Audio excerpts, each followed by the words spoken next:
guys, it's Fultoncards here. Live and direct from Brooklyn, New York City. Let's go. Bit of an experiment today. We'll get to that in a hot second. From me today, 2024 25 upper deck clear cut. Let's strut. So no McD, Matthews, or OV in the product this year on the new checklist. Unfortunately, no exclusives. I believe they're only in the update. Celebrini, Hudson, Mitch Koff appeared 5-7 times on the checklist, plus their parallels. A lot of good legend content, which is why I break this product. Configuration, 1 card per pack, 1 pack per box, 30 box per case, 2 winners. Then a box break, expect your 1 auto. Base auto is 43% time for the base, right? 44 vets, 47 rookies, 17 grades. So the odds of hitting a great base is about 1.3%, not high likelihood. Parallels, of course, the outburst of 25, high gloss of 10. Outburst, gold, 1 of 1. Tons of retro type inserts like the 1997 Collector's Choice, the 99 Upper Deck Ice Gallery, the 2000 SP Authentic Power Skaters, 2000 XP Excitements, the SP Authentic Sign of the Times from 2001, the 2004 Upper Deck Legendary Sigs, the Dazzlers from 2021-22, etc., etc. And everybody enjoys the Canvas and the Crystalline Stars and the Rookie Tributes the most, probably. 2011 through 2018-19 Trilogy, the Cup, Ultimate Rookies, SP Future Watches, all that stuff. So let's get into it. 1 card per pack, and then I'll go through that group break extravaganza I'm promising you guys. All right. Feels light, but they always feel light. There's 1 card. And in this year's product, there is Brad Park and Brian Trottier and Chelios and Johnny Busick and Marcel Dion and some pretty good names. Roman Yossi's in this product, who I always love. So Rick Middleton, Sarah Savard, some huge legendary content as well, which is what I'm always gunning for. But as I said, they're really rare, certainly in terms of the base. They're almost impossible. All right, so we'll just squeeze this in here. So we're not looking for a base, but base are common, right? They're the most typical thing to hit. All right, so let's see what we have. Let's see what we have here. All right, we got the Fulton decoy. And do we have a base card is the question. Not sure what this is. Oh no, I think this is actually one of the, what does it say? Oh, it's one of the crystallines. That's a good one. That's a good one. I'll flash on the checklist after I reveal the card. So let's go fairly quickly for Fultoncards. They do have parallels of this, and this is not one of the parallels. So, ooh, who is it? Is that Will Smith? Did I just hit a Will Smith? No way. No way, what a hit. What a pull. What a pull. Oh man, you know, it's so funny. I mean, I just assumed because this is I got this for Black Friday sale, whatever it was. I could flash on the screen how much I paid for it. Probably $70, whatever it is. But that is such a good hit. They do have parallels of these, by the way, but I'll certainly take that. He's been just so hot to trot, and I have to tell you, I picked him up off waivers in fantasy, and I haven't put him down. I just would not. All right, let's go. Let's go. I paid $75 all in American, so that's how much I paid for that. And I can show you guys the checklist.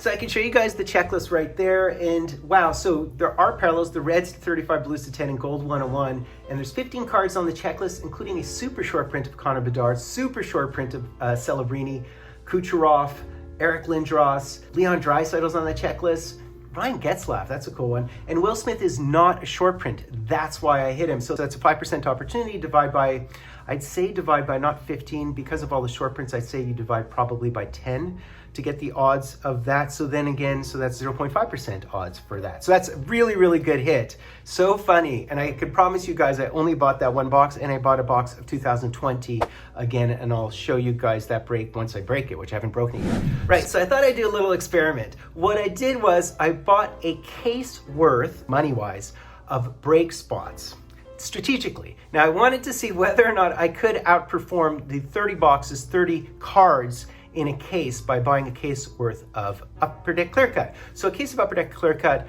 probably goes for about $2,200 now, probably a little bit more upon release day. So I got these upon release day for about $2,000, all these spots.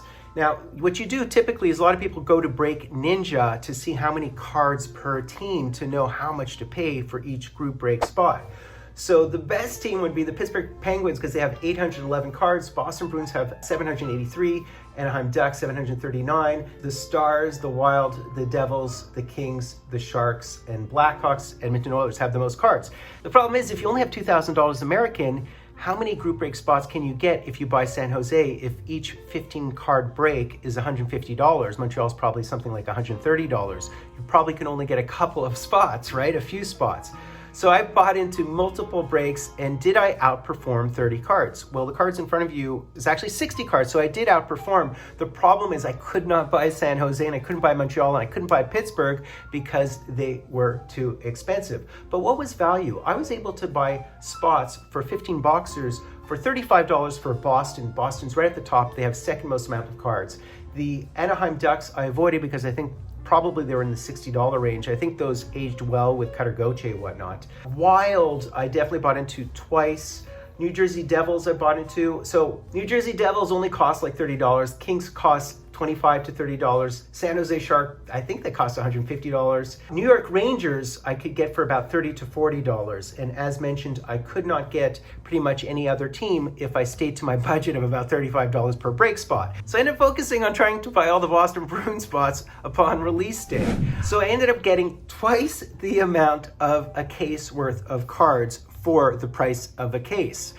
But all the cards are from pretty much the same teams because those were the ones that were good value. So I'll get into them right now. So these are all the Boston cards. Adam Oates, 1, 2, 3, the Dazzlers as mentioned. There's a Jason Allison. I don't think I hit Jumbo, and he's the one guy I was targeting. Jason Allison, these are the crystallines as well, and here's one of the red crystallines, really beautiful. And so these are numbered to 35 as we just saw, and I also hit the 10. So I basically hit the rainbow of the Jason Allison crystallines. And what else did I hit? So I also hit a Samsonov, I hit 2 Rick Middletons, I hit this beautiful, beautiful Ken Hodge. And I did in fact hit a Willie O'Ree. So this is an exclusives. So exclusives only exist in the updates. So I hit the Willie O'Ree. I missed out on a break where I think there was a high gloss of his, unfortunately. I hit a Johnny Busick. So these are the vintages. And then just a ton of Justin Brazeau's because, you know, he was the common rookie, the most likely one to hit. So these are just the base vintages. There's 3 of his. And even more Brazeau's. And unfortunately, I don't even think I hit, I did hit 1 high gloss Brazeau. So I did in fact hit a high gloss Brazeau. So that's good. I mean, he's played really well. He's with Pittsburgh now. He's looked really good. I hit some of the StarQuest of him. I did hit this Jeremy Swayman, and this is an update rookie card. So this is a really, really hot looking card. I absolutely love this thing. So I guess these are like discontinued updates. Really nice. And they're called Black Ambers, all right? So, and then I did hit, and I'm a Habs fan. I make no bones about it. I'm a Habs fan, but I respect our rivalries. I think we exist because they exist and vice versa. So there is the Marchand. So we have some rats, base rats, and this is an update rat 2022, I imagine. And I did in fact hit, I think they're called Pride of Canada. They're numbered to 99, by the way. So that was like 27 of the cards were Boston. And again, why did I choose Boston? Because they had the second most amount of cards on the checklist. So I basically hit every break. There are a couple of breaks where I was skunked. I'd say like 2 breaks where I was skunked. And the rest of them, I usually hit 2 cards, often 3 cards in one break, because I was strategic. Now, I don't know if these products come out in waves. In the next wave, Boston will be underrepresented, but they were actually well represented or even overrepresented in the wave that I bought into. I did on occasion, I bought into a couple of the Vegas breaks just because they only cost like $20 or something. So this beautiful Mark Stone. So this is again is one of the insert retro vibes. This one as well. So this is just a base rookie card. The Brisson, this is the vintage, of course. These are really cool. I love these, the look of these things, the ice galleries. So that again is Brisson. And then I'm into, I bought only a couple of wild breaks, just a couple of wild breaks. I bought into like 2 breaks of these or 3 breaks of these, and it was just to try to chase the Kirill because I knew there was a Kirill rookie card and some Kirill updates. Yeah, so I hit this Rossi, I hit this Ogren. These are really cool as well, these old SP cards. Another one of the Ogrins, and actually I hit another one, but I'll show it to you at the end. And now I'm into the LA ones. And so I bought into some LA spots, and that again is because they were like $25, which is fine. So let's see what else we hit here. We did in fact hit the La Ferriere, and then a ton of Akil Thomases. The Star Quest, the vintages. So yeah, 60 cards, but they're all the same players. The Dazzlers. These are really nice. The XP Excitements I love. I did in fact hit a Rob Blake. I hit him in the Dazzlers. And fortunately, I did hit a couple of Marcel Dion. So that's really good. That makes it all worthwhile. So finally, the last batch here, I bought into a couple of the Devil's Breaks, and that was to try to hit the Jack Hughes tribute card. So you'll see here, Graham Clark, you know, he would probably be the most common because your base rookies are the most common. I did on occasion, a couple of breaks I bought into were the Rangers. Typically they went too high. People would pay $50, $60 for it. I wouldn't pay over $40 for a spot. So there you have these really cool Rampe base cards. Unfortunately, I wasn't hitting many of the high gloss, etc. for obvious reasons. They're numbered card, low numbered cards, so you typically won't hit them. I was able to hit a couple of the Brendan Othman, who does have upside, who I really like.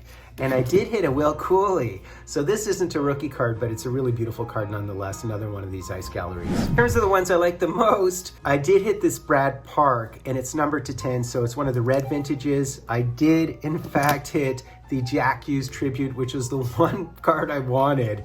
And what's funny about it too, I was outbid in a break, and the case did have this, and then I was sort of leery and I rebought in the next case, and it appeared once again. So these are a bit more common than people assume they are.